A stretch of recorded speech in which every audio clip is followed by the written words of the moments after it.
Hi everyone, कैसे हो आप सभी लोग। आई होप आप लोग अच्छे होंगे। मैं हूं राहुल जयसवाल एंड स्वागत करता हूं आप सभी का एक बार फिर हमारे यूट्यूब चैनल JR ट्यूटोरियल्स में।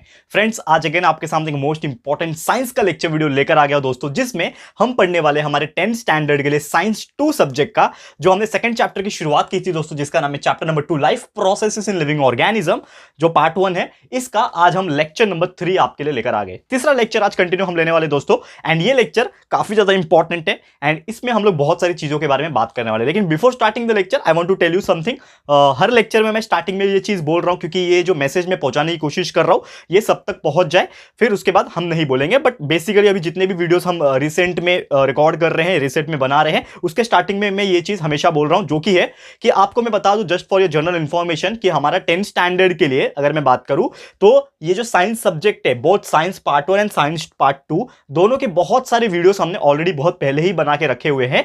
यानी कि बहुत सारे ऐसे चैप्टर्स हैं जो ऑलरेडी हमने कंप्लीट किए हुए। इसके आगे के भी चैप्टर्स आप बात करोगे, चैप्टर नंबर 5, 6, 7, 8 जो भी है, उसके आगे के 10 चैप्टर तक सेम पार्ट 1 में भी हमने बहुत सारे ऐसे चैप्टर्स है जो बहुत पहले ही बना दिए थे। तो अगर आपको देखना है चैप्टर तो वो आप जाके देख सकते हो। इनिशियल शुरुआत चैप्टर नंबर 1, इसके पहले के, इसके साइंस 1 के पार्ट 1 के भी पहले चैप्टर्स, ये सभी चीज अवेलेबल है हमारे प्लेलिस्ट के अंदर। तो जैसे आप हमारे चैनल के अंदर एंटर करोगे तो हमारा जो प्लेलिस्ट है JR ट्यूटोरियल्स का, उसके अंदर आप जाओगे तो आपको बहुत सारे प्लेलिस्ट देखने मिलेंगे। 7th के देखने मिलेंगे, 8th के देखने मिलेंगे, 9th के, 10th के। तो जो भी आप स्टूडेंट हो, 10th के हो तो 10th का आप देख सकते हो, 9th के हो 9th की देख सकते हो। अगर आपके कोई छोटे भाई बहन है या फिर आपके कोई छोटे ऐसे फ्रेंड्स है तो उनको आप रेकमेंड कर सकते हो कि प्लेलिस्ट में हर वीडियो साइंस एंड मैथ्स के अवेलेबल है, तो आप जाके प्लीज देख सकते हो, ठीक है। क्योंकि बहुत सारे लोग का कमेंट ये आ रहा था कि सर हमें मिल रहा नहीं है। मिल रहा नहीं ऐसा नहीं बोल रहे थे, आप लोग बोल रहे हो कि सर अपलोड करो, सर 7th का साइंस अपलोड करो, सर 10th का अलजेब्रा अपलोड करो। तो देखो दोस्तों, हमने आपके लिए बहुत पहले से ही मेहनत करके रखी हुई है और हर चीज अपलोड करके रखा हुआ है। जो चीज नहीं है, जो चीज बची हुई है, वो हम लोग अभी बना रहे हैं ना, करेक्ट है। तो जो चीज अवेलेबल है आपको बस जाके ढूंढना है। इंफॉर्मेशन मैं आपको दे रहा हूं क्योंकि आप लोग को पता नहीं होगा, शायद पुराने जो लोग हैं उनको पता है ऑलरेडी, जो नए लोग हैं शायद उनको नहीं पता है कि हमने प्लेलिस्ट बना के रखा हुआ है। तो प्लेलिस्ट में ढूंढना आसान होता है। प्लेलिस्ट में जाओगे, हर चीज लाइन बाय लाइन आपको लेक्चर्स के फॉर्म में मिल जाएंगे। आप जाओ, देखो अच्छे से और अच्छे से लर्न करो, और ये वैकेशन का पूरा एडवांटेज उठाओ, अच्छे से लर्न कर लेना, ठीक है। तो चलिए ये लेक्चर की शुरुआत करते हैं। आज के इस वीडियो में हम बात करने वाले हैं, आपको एक क्विक छोटा सा रिवाइज करा दूं, याद दिला दूं।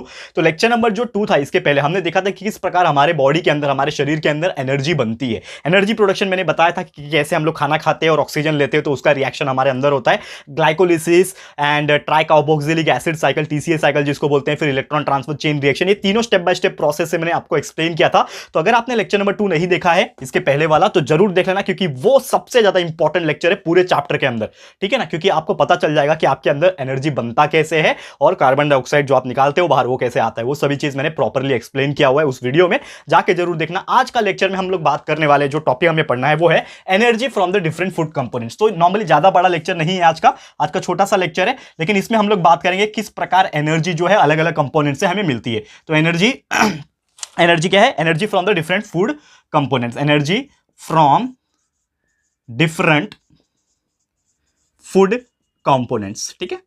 तो अलग अलग कंपोनेंट से हमें क्या क्या चीजें मिलती है, मैं आपको याद दे रहा हूं दोस्तों। जो हमारा पहला लेक्चर था, lecture number 1 of this chapter, तो आपको याद होगा कि हमने डिस्कस ऑलरेडी किया था कार्बोहाइड्रेट्स के बारे में, ठीक है। आपको याद होगा दोस्तों बहुत अच्छे से कि कार्बोहाइड्रेट्स में किस प्रकार एनर्जी हमें मिलता है। तो मैंने आपको एक चीज बताया था, कार्बोहाइड्रेट्स के there are so many examples like चावल, गेहूं मतलब राइस, वीट, फिर जवार, बाजरा, जितने भी सीरियल्स होते हैं, फ्रूट्स, वेजिटेबल, ये जो चीजें मैंने आपको बोला, ये सभी चीज खाने से आपको क्या मिलती है? कार्बोहाइड्रेट्स मिलती है, ठीक है ना। तो बेसिकली 3 ही चीज होती है ना। अगर हम बात करें कि न्यूट्रिएंट्स के अंदर मेनली क्या होता है, 3 चीज होता है। कार्बोहाइड्रेट्स होता है, इसके बारे में चर्चा करेंगे। सेकेंड चीज होता है आपका प्रोटीन्स, ठीक है, कार्बोहाइड्रेट, प्रोटीन्स। तीसरा चीज जो होता है दोस्तों मेनली वो होता है फैट्स, जिसको लिपिड्स भी बोलते हैं। फैट्स को क्या बोलते हैं दोस्तों? लिपिड्स भी कहा जाता है। उसके बाद अगर मैं बात करूं जो एसेंशियल चीज होता है वो होता है दोस्तों विटामिन्स एंड मिनरल्स, ठीक है, विटामिन्स एंड मिनरल्स। एंड इसके अलावा जो सबसे लास्ट में और सबसे जरूरी चीज है, जिसको हम लोग सबसे लास्ट में रखते हैं, लेकिन मुझे लगता है सबसे पहले इसको ही रखना चाहिए, जो कि होता है दोस्तों आपका वाटर, यानी पानी। ये पांचों चीज के बारे में हम चर्चा करेंगे, मतलब इसी से हमें एनर्जी मिलती है, ठीक है। तो सबसे पहले कार्बोहाइड्रेट्स की बात करूं तो कार्बोहाइड्रेट्स का एग्जांपल मैंने जैसे बताया, लिखूंगा नहीं लेकिन एग्जांपल मैं आपको अपने मुंह से बता रहा हूं, आप लोग नोट डाउन कर सकते हो या फिर आपको पता ही है दोस्तों, इतना तो आप समझ ही सकते हो। तो बेसिकली हम लोग अगर बात करें कार्बोहाइड्रेट्स के, तो जितने भी सीरियल्स होते हैं, चावल, गेहूं, जवार, बाजरा, जो भी आप खाते हो, ये सभी चीज से आपको कार्बोहाइड्रेट्स मिलता है। और एनर्जी की बात करें तो कार्बोहाइड्रेट से मिलता है हम लोग को 4 किलो कैलोरी पर ग्राम, ठीक है, यानी कि 4 किलो कैलोरी पर ग्राम एनर्जी हमें मिलता है। यानी कि अगर 1 ग्राम हम लोग कार्बोहाइड्रेट्स खा रहे हैं, आप कार्बोहाइड्रेट क्या खाने से मिल रहा है, चावल गेहूं, तो 1 ग्राम भी आप चावल गेहूं खा रहे हो आप, उससे आपको 1 ग्राम अगर कार्बोहाइड्रेट्स मिल रहा है तो आपको एनर्जी कितना मिलेगा उससे, 4 किलो कैलोरी एनर्जी मिलेगा उससे। ठीक है, तो ये कार्बोहाइड्रेट्स की बात हो गई, जो कि मैंने आपको फर्स्ट लेक्चर में बहुत बताया भी था। सेकंड बात करूं प्रोटीन्स के बारे में, तो प्रोटीन्स का भी सेम इसी प्रकार होता है, पर प्रोटीन्स जो होते हैं वो कार्बोहाइड्रेट से थोड़े बड़े मॉलिक्यूल्स होते हैं, इसीलिए इसको मैक्रो मॉलिक्यूल्स कहा जाता है। और प्रोटीन हमारे बॉडी के लिए बहुत ज्यादा जरूरी होते हैं। जैसे कि कार्बोहाइड्रेट से हमें एनर्जी मिलता है, ठीक है, ठीक है, लेकिन प्रोटीन एनर्जी तो देता है, लेकिन सबसे ज्यादा इंपॉर्टेंट रोल प्रोटीन का यह भी होता है कि proteins are called as the building block. Building block मतलब हमारी शरीर की जो बनावट है, या फिर शरीर में जो बोलते हैं ना मोटापन जो आता है, या फिर मसल्स जो बनते हैं, वियर एंड टियर जो होता है मसल्स का, जैसे कि आपको चोट लग जाती है तो जख्म जो है भर जाती है, तो वो जख्म जो भरता है वो प्रोटीन की वजह से ही भरता है। ठीक है ना, तो बहुत सारे ऐसी चीज है, आपका शरीर जब पैदा होते हैं तो बहुत छोटा होता है, लेकिन जैसे जैसे आप बड़े हो जाते हो, 20-25 साल के हो जाते हो, तो आप एडल्ट एक आदमी जैसे बड़े आदमी बन जाते हो। फीमेल्स में आप बड़े हो जाते हो, हाइट बढ़ जाती है, आपकी बॉडी बढ़ जाती है, मसल्स बढ़ जाते हैं, आपकी साइज बढ़ जाती है। तो ये सभी चीज के लिए रिस्पॉन्सिबल कौन होता है, प्रोटीन्स होता है। तो प्रोटीन्स के भी ऐसा देखा जाए तो there are so many examples. ठीक है ना, प्रोटीन्स की अगर हम बात करेंगे तो ऐसे बहुत सारे एग्जांपल्स आपको देखने मिलेंगे, और आप सोचोगे भी, ठीक है ना, हमें कमेंट करके भी जरूर बताना, लेकिन हम कुछ एग्जांपल आपको बताएंगे, एंड आप लोग को कुछ कमेंट्स भी करना है। मैं भी देखना चाहता हूं कि आप लोग कुछ अलग से एग्जांपल क्या देते हो। तो बेसिकली क्या खाने से प्रोटीन मिलता है हमें, प्रोटीन्स के बहुत सारे सोर्स है। अगर वेजिटेरियन सोर्स की बात करूं तो जितने भी दाल होते हैं, लेंटिल्स होते हैं, पल्सेस होते हैं, ठीक है ना, चना का दाल ले लो, तूर दाल होता है, रहर दाल, क्या क्या होता है, अलग अलग टाइप के दालें होते हैं, मूंग दाल वगैरह होता है, उड़द दाल होता है। तो ये जितने भी दाल होता है वो अगर आप खा रहे हो तो आपको प्रोटीन मिलता है। उसके अलावा जितने भी टाइप के लाइक लेंटिल्स के कैटेगरी में एक और आता है ग्राम्स, यानी चना वगैरह जो आते हैं, ठीक है ना, चिकपीस होते हैं, वो सब खाने से आपको मिलता है। सोयाबीन खाने से आपको प्रोटीन मिल जाता है। तो ये वेजिटेरियन सोर्स है। वही अगर मैं नॉन वेजिटेरियन सोर्स की बात करूं, मीट हो गया, चिकन हो गया, फिश हो गया, ये सभी खाने से, एग हो गया, ये सभी खाने से आपको प्रोटीन मिल जाता है। और वही एनर्जी लेवल की बात करूं तो प्रोटीन्स में भी सेम, यानी कि अगर आप 1 ग्राम ऑफ प्रोटीन अगर खाते हो तो अगेन आपको कितना मिलता है, 4 किलो कैलोरी ऑफ एनर्जी मिलती है। यानी कि सेम कार्बोहाइड्रेट्स में जितना एनर्जी आपको मिलती है 1 ग्राम में, वैसे ही सेम 1 ग्राम ऑफ प्रोटीन्स में भी 4 किलो कैलोरी जो है आपको प्रोटीन एनर्जी जो है मिल जाता है। ठीक है, तो ये चीज आपको ध्यान में रखना है। ठीक है, और साथ ही मैं अगर बात करूं कि जैसे मैंने बोला कि जो हम लोग प्रोटीन खाते हैं, यानी प्रोटीन वाली जो चीजें खाते हैं, तो उससे हम लोग को प्रोटीन मिलता है, लेकिन प्रोटीन हमें डायरेक्ट नहीं मिलता है। प्रोटीन जो होता है वो अमाइनो एसिड के फॉर्म में होता है। मैंने आपको कल भी एक्सप्लेन किया था कि फैट्स जो होता है वो फैटी एसिड्स के फॉर्म में हमें आता है। वैसे ही प्रोटीन जो होता है हमारे शरीर में वो क्या होता है, अमाइनो एसिड के फॉर्म में आता है। तो वो जो अमाइनो एसिड के फॉर्म में आता है ना, it is use for producing the various types of hormones and various types of important necessary building blocks in our body। हमारे शरीर में वो चीज अंदर जाके वो जो है बनाते हैं। तो बहुत सारे ऐसे हार्मोन्स होते हैं और बहुत सारे ऐसी चीजें, प्रोटीन्स जो होते हैं वो हमारे शरीर में जाके ये प्रोटीन बनाता है। यानी कि हम प्रोटीन सोर्स खा रहे हैं, क्या खा रहे हैं हम लोग, खा रहे हैं मीट खा रहे हैं, चिकन खा रहे हैं, दाल खा रहे हैं, ये सब चीज खा रहे हैं। तो हमारे शरीर में क्या गया, प्रोटीन गया, लेकिन डायरेक्ट प्रोटीन नहीं गया, वो गया अमाइनो एसिड। यानी हमने जो चीज खाया उससे हमें अमाइनो एसिड मिला हमारे शरीर में, और वो जो अमाइनो एसिड मिलेगा वो आपके शरीर में अलग अलग प्रोटीन्स बनाएगा। तो आपको कुछ एग्जांपल्स यहां पे अगर मैं बताऊं, यहां पे कुछ एग्जांपल्स बताता हूं, ठीक है ना, शॉर्ट में बहुत अच्छे से बताऊंगा। तो स्किन जो होता है, आपका जो चमड़ी होता है, स्किन, ठीक है ना, आपको पता होगा हमारे शरीर में बहुत सारे अलग अलग ऑर्गन होते हैं। तो स्किन जो होता है, स्किन के अंदर हमारा एक प्रोटीन बनता है जिसको बोलते हैं मेलानिन। ठीक है, क्या बोलते हैं, मेलानिन बोलते हैं। तो मेलानिन जो होता है आपके स्किन में, आपने देखा होगा कि हर एक का एक कलर होता है, ठीक है ना, कोई गोरा होता है, कोई काला होता है, कोई सांवला होता है। नो ऑफेंस, मतलब मैं किसी का यहाँ पे कंपेयर नहीं कर रहा हूँ, लेकिन एक जनरल सी बात है, आप सोच सकते हो कि हमारे इंडिया में भी जितने भी लोग होते हैं वो मोस्टली सांवले होते हैं। ठीक है ना, आप अफ्रीका साइड जाओगे तो मोस्टली लोग काले होते हैं, अमेरिका वगैरह जाओगे मोस्टली लोग गोरे होते हैं। ऐसा क्यों होता है, because of the melanin pigment. ये एक एक्स्ट्रा नॉलेज के तौर पर आप ध्यान में रखो। तो मेलानिन पिगमेंट हमारे शरीर में होता है जो कि प्रोटीन का ही एक सोर्स है। तो बहुत सारे जगह क्लाइमेटिक कंडीशन और जेनेटिक फैक्टर की वजह से फर्क पड़ता है कि किसी का मेलानिन अगर बॉडी में कम है, यानी कि प्रोटीन जो है मेलानिन नाम का वो अगर कम प्रोड्यूस हो रहा है तो वो इंसान गोरा रहेगा, बहुत ज्यादा मेलानिन प्रोड्यूस हो रहा है तो वो इंसान काला हो जाएगा, और मीडियम लेवल में प्रोड्यूस हो रहा है तो वो सांवला रहेगा कहीं ना कहीं बीच में। ठीक है, फिर इसके अलावा बात करें तो हमारे बोन्स के अंदर भी एक प्रोटीन प्रोड्यूस होता है, जो हम लोग खाते हैं प्रोटीन्स, उसके लिए बोन्स में भी एक प्रोटीन प्रोड्यूस होता है। वो बोन्स में जो प्रोटीन होता है उसको बोलते हैं ऑसिन।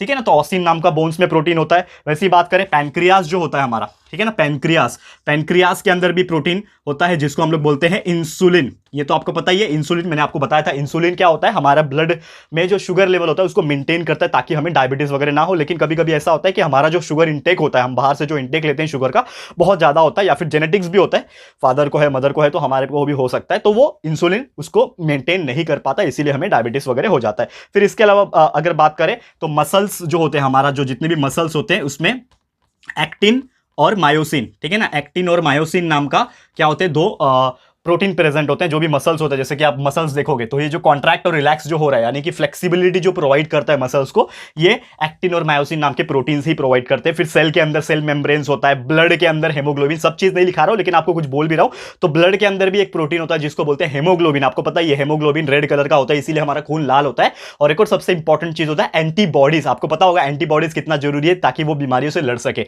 तो हमारे खून में एंटीबॉडीज भी होता है अलग अलग बीमारियों से लड़ने के लिए, शक्ति जो प्रोवाइड करता है वो भी क्या होता है, प्रोटीन ही होता है। तो ये सभी चीज जो है, और जो मैंने आपको बोला, ये सभी चीज प्रोटीन खाने से ही हमें मिलता है। तो जितना हम अच्छा प्रोटीन खाते हैं उतना हमारे शरीर में ये सब प्रोटीन अच्छा बनता है, और उतना ही हमारा शरीर जो होता है वो स्वस्थ होता है, हेल्दी होता है, और उतना अच्छा होता है। ठीक है, तो ये चीज आपको ध्यान में रखना है। ठीक है, तो ये तो बात हो गई दोस्तों प्रोटीन की। उम्मीद करता हूं कि कार्बोहाइड्रेट्स के बारे में जो भी मैंने आपको बताया और प्रोटीन्स के बारे में अब तक जो भी मैंने आपको बताया, ये आपको 101% समझ में आ गया होगा। बहुत इजी है याद रखने के लिए एंड बहुत ही ज्यादा डिफिकल्ट नहीं, आप देखोगे तो ये आपको समझ में आ गया। वैसे फैट्स की अगर बात करूं, ये तो दो चीज समझ में आ गया। फैट्स की अगर मैं बात करूं तो फैट्स क्या होता है, फैट इज नथिंग बट जो भी चीज आप खाते हो जो फैटी चीज होती है, जैसे कि ऑयल प्रोडक्ट्स होते हैं, जो भी आप खाते हो, आप ऑयल में खाते हो, देसी घी खाते हो, डेयरी प्रोडक्ट्स, दूध वाली चीजें खाते हो आप, उसमें भी फैट्स होते हैं।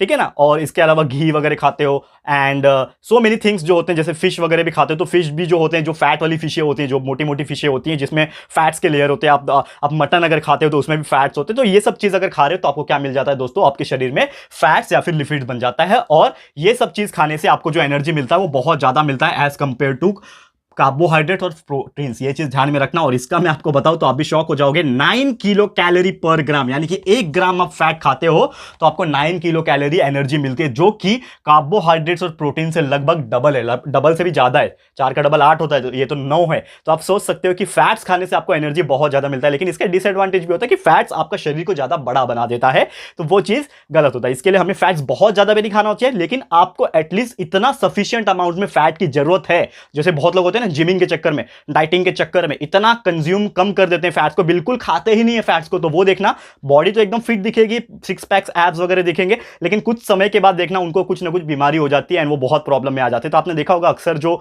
बिल्डर्स होते हैं, मतलब बॉडी बिल्डर्स जो होते हैं या फिर जो ऐसे प्योर डाइटिशियन जो होते हैं, डाइट जो करते हैं, ऐसे मैं सबकी नहीं बात कर रहा हूं, लेकिन कुछ लोग को मैंने देखा है कि वो लोग बहुत बीमार पड़ते हैं। वो बीमार इसलिए पड़ते हैं क्योंकि उनके अंदर फैट्स की कमी होती है, एनर्जी लेवल कम हो जाता है। तो ये बहुत इंपॉर्टेंट है कि आप एक सफिशिएंट अमाउंट ऑफ फैट्स को कंज्यूम करें अपने डेली डाइट में, यानी कि कभी ना कभी दूध घी जो भी है वो कभी ना कभी एक पर्टिकुलर अमाउंट में खाए। ज्यादा भी नहीं खाए कि आपका कोलेस्ट्रॉल बढ़ जाए या फिर आपका जो बॉडी फैट है बहुत ज्यादा बढ़ जाए, लेकिन इतना कम भी ना खाए कि आपका एनर्जी लेवल बिल्कुल कम ना हो जाए। ठीक है, तो ये चीज आपको ध्यान रखना है। तो ये था कुछ फैट्स के बारे में बात, जो कि मुझे लगता है आपको समझ में आ गया होगा। एंड फैट्स कंज्यूम करने से, जैसे मैंने प्रोटीन का एग्जांपल दिया कि बहुत ज्यादा जरूरी है हमारे, क्योंकि शरीर के अंदर बहुत से अलग अलग क्या बनाता है, वो हार्मोन्स बनाता है, अलग अलग प्रोटीन्स बनाता है, करेक्ट है। वैसे ही सेम फैट्स जो होता है वो भी बहुत अलग अलग हार्मोन्स बनाने में काम आता है। तो यहां पे मैं कुछ हार्मोन्स के एग्जांपल दूं, जैसे प्रोजेस्टेरोन होता है।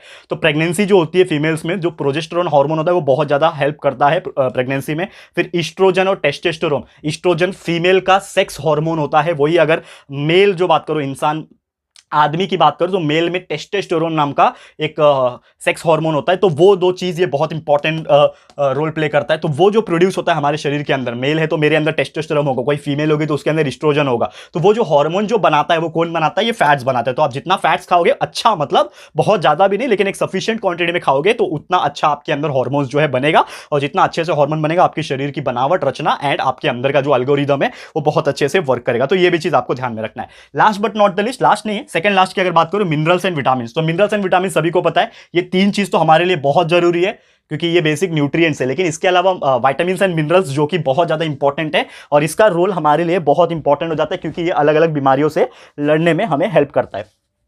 ठीक है, तो ये चीज भी आपको ध्यान में रखना है। ओके, तो विटामिन्स एंड मिनरल्स जो होते हैं ये भी हमें अलग अलग चीजें खाने से मिलती है, और सबसे ज्यादा जो विटामिन्स एंड मिनरल्स जो खाने से मिलता है वो है दोस्तों हमारे फ्रूट्स एंड वेजिटेबल्स। तो फ्रूट्स एंड वेजिटेबल्स जो होते हैं वो सभी को पता है दोस्तों, हम इसीलिए फ्रूट्स खाते हैं, वेजिटेबल्स खाते हैं। तो क्या जरूरत है प्रोटीन के लिए, हम लोग नॉनवेज खा लेंगे, दाल वगैरह खा लेंगे, कार्बोहाइड्रेट्स हम लोग को रोटी चावल खाने से मिल जाता है, फैट्स हमें घी दूध खाने से मिलता है। तो हमें फ्रूट्स और वेजिटेबल्स की क्या जरूरत है?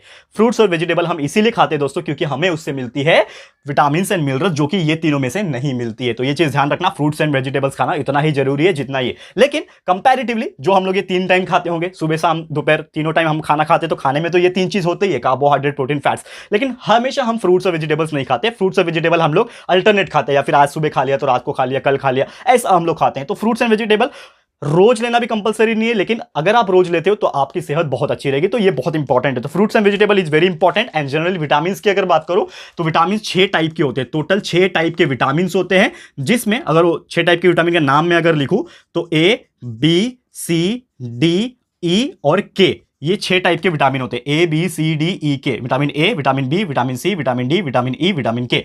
तो ये टोटल 6 टाइप के विटामिन होते हैं, जिसमें से विटामिन बी और सी जो होता है वो वाटर सॉल्यूबल होता है, यानी कि पानी में घुलता है।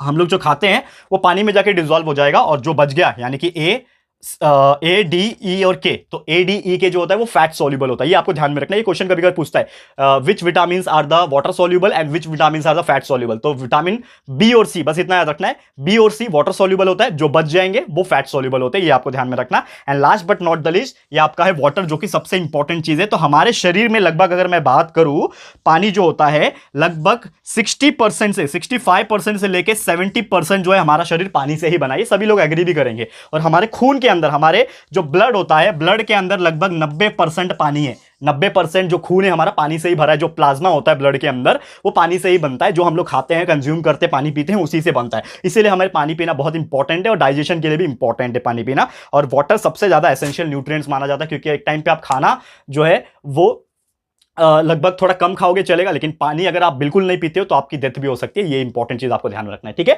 तो यही था दोस्तों हमारा टोटल एनर्जी, जो अलग अलग चीजों से हमें मिलती है, अलग अलग चीजों से हमें अलग अलग न्यूट्रिएंट्स मिलते हैं, अलग अलग लेवल की एनर्जी मिलती है।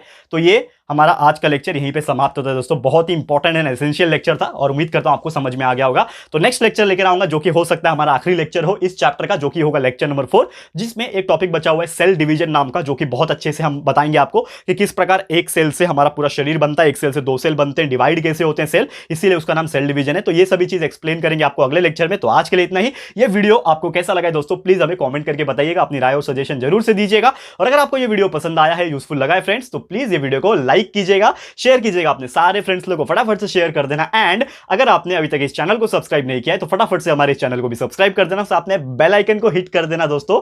बेल आइकन होता है ना बाजू में, सब्सक्राइब बटन के बाजू में बेल आइकन, उसको हिट कर देना, क्योंकि अगर हम लोग कोई भी वीडियोस को अपलोड करेंगे आप लोग को नोटिफिकेशन मिलती रहेगी, ठीक है फ्रेंड्स। तो मिलते हैं हमारे अगले वीडियो में। यह वीडियो देखने के लिए thank you and good bye.